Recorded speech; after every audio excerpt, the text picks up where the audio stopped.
अस्सलाम वालेकुम व्यूअर्स, मैं हूं शाकिर सोलंकी। व्यूअर्स, आज हम बात करेंगे कि 31 दिसंबर 2019 आज ख़त्म हो गया है और साल 2019 ज़ाहिर है ख़त्म हो गया।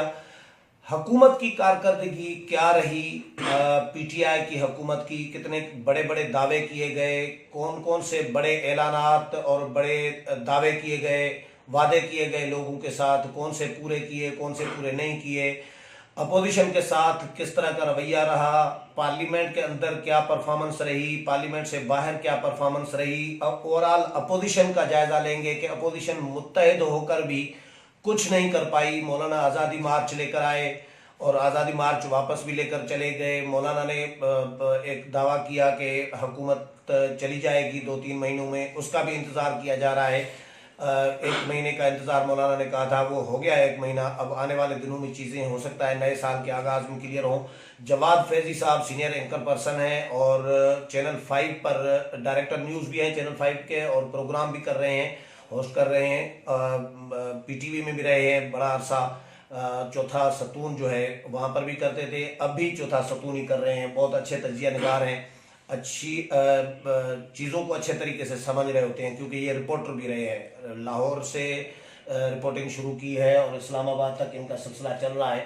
फैजी साहब, वेलकम टू शो सर। शुक्रिया आपकी मेहरबानी टाइम देने के लिए। आपके ख्याल में 2019 ओवरऑल अच्छा किसके लिए रहा, हुकूमत के लिए, अपोजिशन के लिए, या बुरा किसके लिए रहा? क्या क्या तजिया करेंगे? अच्छा, मेरा ख्याल है किसी के लिए भी नहीं रहा। ना आवाम के लिए रहा, ना अपोजिशन के लिए रहा, ना हुकूमत के लिए रहा, ना पाकिस्तान के लिए रहा, ना हमारे इदारों के लिए रहा, और ना आर्मी चीफ के लिए रहा, ना आर्मी चीफ के लिए रहा, ना अदलिया के हवाले से रहा। कोई ऐसी चीज तो हुई नहीं। हाँ, ऐसी चीजें जरूर हुई जिनको देख के पूरी दुनिया की नजरें लग गई कि ये होने क्या जा रहा है। और कभी लगता था पता नहीं क्या हो गया, चीफ ऑफ आर्मी स्टाफ को बुला लिया गया, कोर्ट में पेश होंगे नहीं होंगे, एक वफाकी वजीर को इस्तीफा देना पड़ा, वकालत का लाइसेंस बहाल कराना पड़ा, उनका वकील बनना पड़ा, फिर दोबारा हलफ उठाना पड़ा। ये वो सारी चीजें हैं जो 2019 में हुई। और 2019 में हुकूमत के जितने वादे, जितने दावे थे, वो सामने नहीं आ सके, कोई उस पर अमल नहीं हो सका। अपोजिशन की बात करें, आपने जैसा खुद फरमाया कि मौलाना आ रहा है, मौलाना जा रहा है। मौलाना ने कहा दिसंबर हुकूमत का आखिरी महीना होगा, वो आखिरी महीना भी गुजर गया, 31 चली गई, लेकिन अभी तक ऐसा कुछ नहीं हुआ। उसके बरक्स मौलाना ने 4 जनवरी को इजलास बुलाया जेयूआई की मरकजी मजलिस से। भाई दिसंबर तो चला गया ना, आज 2019 की बात हो रही है। वो 4 को बुलाए, वो 6 को बुलाए, जब भी मर्जी बुलाए।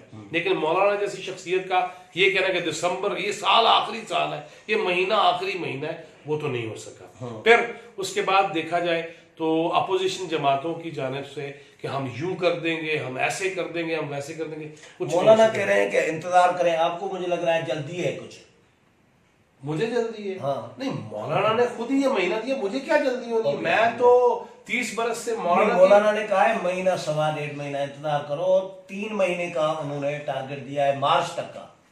देखें, आप उनकी तकरीरें उठा नहीं, मैंने जो इंटरव्यू किया है, मैंने वो तो आपने किया ना भाई। मैं ये बात कर रहा हूँ कि मौलाना जब ये कह रहे थे कि ये साल हुकूमत का आखिरी साल है, हंसते हुए जिस तरह वो रूटीन में करते हैं, मैं 30 बरस से देख रहा हूँ उलमा की भी, अहले सियासत की भी आनियां जानियां।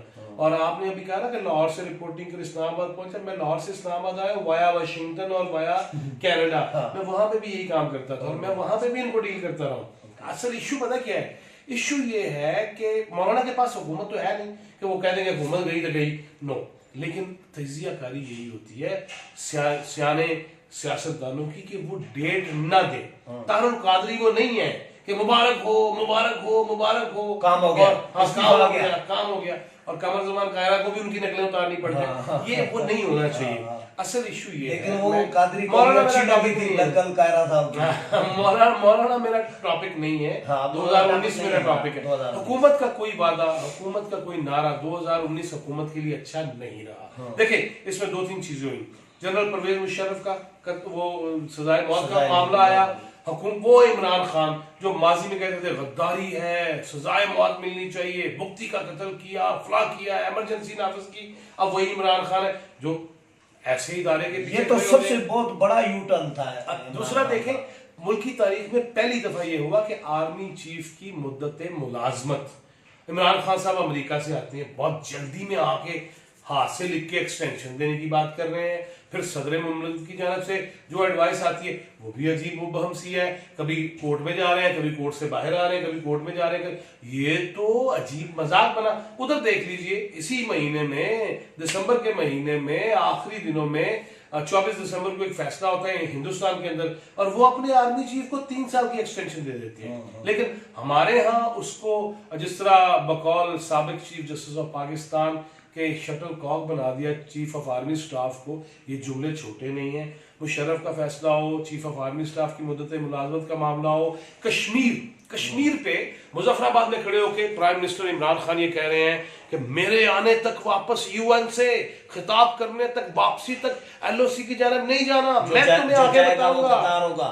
बाद में आगे कहा जो उधर जाएगा कतर। अब ये देखें कश्मीर में जो जुल्म हो रहा है, मैं बचपन से सुनता रहा हूं कश्मीर पाकिस्तान की शारक है, मेरी ईमान का हिस्सा बन गया, लेकिन आप कर क्या रहे हैं? और फौज जिसको हम सिर्फ इसलिए ही अपने माथे का झूमर बनाते हैं, अपने सीने पे सजाते हैं, देयर इज नो डाउट कि उनकी कुर्बानियां बहुत हैं, लेकिन भाई अगर आपने जंग नहीं लड़नी, कश्मीर नहीं लेना, तो फिर की लेना है? लिहाजा मैं वो सारी चीजें 2019 में जो देखता रहा हूं कि इंटरनेशनली हमारे ताल्लुकात 2-3 साल पहले तक हम देखते थे टर्की, ईरान, रशिया, चीन, नया ब्लॉक बनेगा, अमेरिका के सामने खड़ा होगा, पाकिस्तान उसमें बहुत नुमाया किरदार अदा करेगा।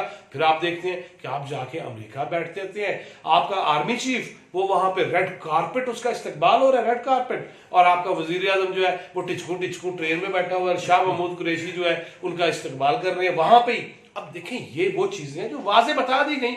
मैं नहीं कहता सिलेक्टेड है, लेकिन जो लीडर कहते हैं फिर उसमें कुछ तो वजन लगता है। लेकिन ये तो आलमी सतह पर जो हमारी जगहसाई हो रही है हमारे मुंतखब वजीर आजम की या जो चीफ एग्जीक्यूटिव है मुल्क के उनकी, लेकिन जो अंदरूनी सतह पर जो पार्लियामेंट को बेवकात और बेवकार कर दिया है इन्होंने, पार्लियामेंट की कमेटियों पे पाबंदी आयद कर दी। स्पीकर ने भाई किफायत शुआरी मुहिम वजीर आजम ने कहा है उस पर अमल दरामद करो, खर्चे आ रहे हैं इसीलिए कमेटी के इजलास ना हो, ठीक है, और कौमी असम्बली का इजलास बुलाते नहीं है, अपोजिशन चीख कर थक जाती है, बुलाते हैं तो कोई परफॉर्मेंस, कोई कानून साजी, कोई चीज नहीं होती, गालम गलोच, लड़ाई झगड़ा, वॉकआउट, कोरम, ये मतलब वहां पे तो पार्लिमानी हवाले से। अच्छा एक बात बताऊं कि टोटल 11 बिल 2019 में पास कराए हैं हुकूमत ने, उनमें प्राइवेट मेंबर बिल भी हैं, हुकूमती बिल भी हैं, सरकारी भी हैं, और 21 ऑर्डिनेंस जारी हुए हैं। मुझे ये बताएं कि कानून साजी 11 और ऑर्डिनेंस 21। इमरान खान ने, आपको याद होगा, एक तकरीर में कुछ अर्सा पहले कहा कि हम अगर कानून साजी नहीं कर सकेंगे, हमारे पास अक्सरियत इतनी नहीं है, तो हम ऑर्डिनेंस बात पता क्या, आपने अभी खुद ही बात कही कि स्पीकर ने कह दिया कि कफायत शारी की तो ये बात खान साहब करते थे कि वजीर 10 से 20 से ज्यादा नहीं होंगे। हाँ। और मुल्क को ऊपर उठाना है, ऊपर पता नहीं कौन से ऊपर उठाना है, अभी मुझे तो ये समझ नहीं आ रही कि वजीरों की भी फौज जफरे मौज, मशीर भी बहुत ज्यादा, अब बहुत सारे मामला तो मशीर चला रहे हैं जिनका इलेक्शन से ताल्लुक ही कोई नहीं, हारे हुए पिटे हुए लोग। लेकिन फिर आपने कहा कफायतशारी, खान साहब को हुकूमती खजाने से कफायतशारी चाहिए, लेकिन वो एक कराची में खड़े हो कह रहे हैं मेरे कुछ दोस्त नाराज है बिजनेसमैन जिनके लिए। अब भाई जो दोस्त आपका खर्चा उठा लेंगे तो आपको कफायतशारी करनी चाहिए ना। हाँ। कौम का बुरकस निकल गया, महंगाई बढ़ गई, टमाटर नापैद हो गया था, कितना महंगा हो गया था, बेरोजगारी इतनी ज्यादा बढ़ गई, वो करोड़ नौकरियां, वो 50 लाख घर।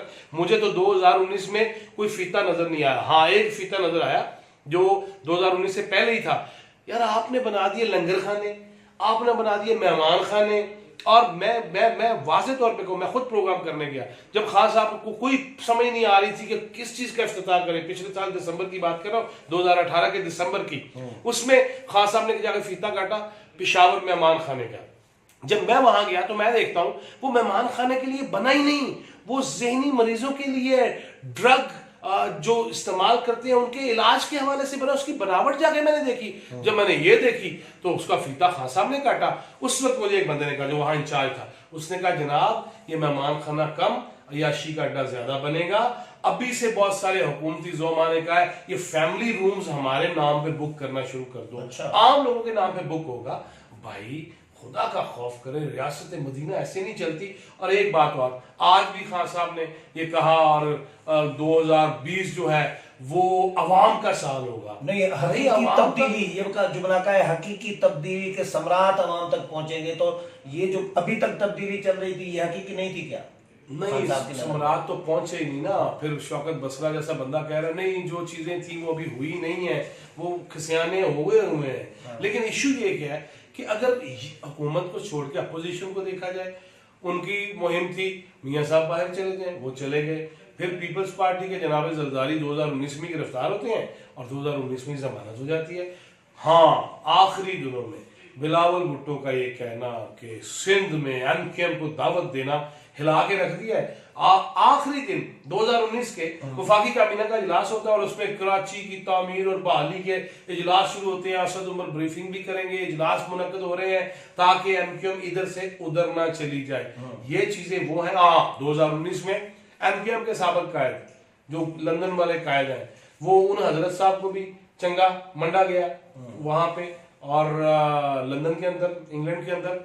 लिहाजा पाकिस्तान की कोई ऐसी चीज नहीं सामने आई जिसपे फख्र से कहा जा सके 2019 में पाकिस्तान ने ये मार का मार। वही मैं सवाल आपसे, चंद मिसाइल के तजर्बे हमने जरूर किए अच्छे, नहीं वो फौजी लेवल पे चले हैं, वो तो हुए हैं, लेकिन हुकूमती लेवल पे मैं ये पूछना चाह रहा था आपसे कि कोई अगर आपसे पूछे कि हुकूमत का कोई बहुत बड़ा अच्छा कदम अवामी फलाह के लिए सियासी हवाले से कोई भी अच्छा काम कोई बताएं तो क्या बताएंगे? मैं तो यही बताऊंगा कि हरीम शाह दफ्तर खारजा चली गई। हरीम शाह ने बहुत से वफाकी वज़रा की वीडियोस रिलीज कर दी। यही सबसे अच्छा मुझे नजर आया कि खवातीन के हवाले से बहुत दर्द दिल रखते हैं पीटीआई वाले और ये हुकूमत। और मुझे तो यही नजर आया है कि हरीम शाह दुबई में बैठी हुई है, वो कह रही है अगर मुझे तंग किया तो मैं इमरान खान की वीडियो भी निकाल दूंगी। और जनाब शेख को उसने रगड़ दिया और कुछ वज़रा के नाम भी आ रहे हैं। और मुझे तो यही पीटीआई की स्ट्रेंथ नजर आई है कि सिवाय इन कामों के। और मैंने ये भी देखा है, मैंने नोट किया, मैंने खुद ये सोशल मीडिया पे भी बात की, अपने प्रोग्राम्स में भी बात की कि कश्मीर के अंदर जो मामलात हो रहे हैं उसमें कश्मीरियों को कहा गया अपनी जायदाद सस्ते दामों बेच दो, मसला खराब है। और उसमें इनका एक नशीर शामिल है जो अमेरिका आता जाता रहता है, बल्कि उसने कानून साज असम्बली जो आज़ाद जम्मू कश्मीर की है उसमें भी जो स्पीकर साहब हैं वो 2.5 महीने जुल्फी बुखारी के मेहमान रहे हैं अमेरिका के अंदर भी और दीगर ममालिक के अंदर भी। ये बड़ी अजीब कहानियां पढ़ रही हैं। और एक और बात, 2019 में ये हुआ, सरकारी लेटर पे जो लिखा हुआ था आज़ाद जम्मू कश्मीर, उसमें से आज़ाद का लफ्ज़ मिटा दिया गया, जम्मू कश्मीर रह गया। मीन्स कि आपने हिंदुस्तानी तसल्लुत उधर कबूल कर लिया है और इधर आपने अब आज़ाद नहीं बल्कि आपने जम्मू कश्मीर मान लिया 2019 में। तो मैंने ये देखा, आप जो कह रहे हैं फखरिया काम, अब फखरिया काम के इशारिये हैं कि इशारिये बहुत नुमाया हो रहे। अब इशारिये का मुझे क्या पता चले जब मैं 31 दिसंबर को ये खबर पढ़ता सुनता देखता हूं कि पेट्रोल की कीमत ₹2.61 या 65 पैसे मजीद बढ़ रही है या के इलेक्ट्रिक ने प्राइस बढ़ा दी है। तो भाई 2019 में तो बैन है, नोहे हैं, मुझे और तो कुछ नजर नहीं। चलें, बहुत शुक्रिया जवाब फैजी साहब। व्यूअर्स, फैजी साहब की बातें आपने सुनी, 2019 का जो जायज़ा है हमने लिया है। अगर प्रोग्राम अच्छा लगा है तो हमारे चैनल को सब्सक्राइब करें, प्रोग्राम को, इस वीडियो को शेयर करें, लाइक करें और कमेंट्स भी ज़रूर करें। अगले प्रोग्राम में फिर मुलाकात होगी, तब तक इजाज़त चाहता हूँ। अल्लाह हाफिज़।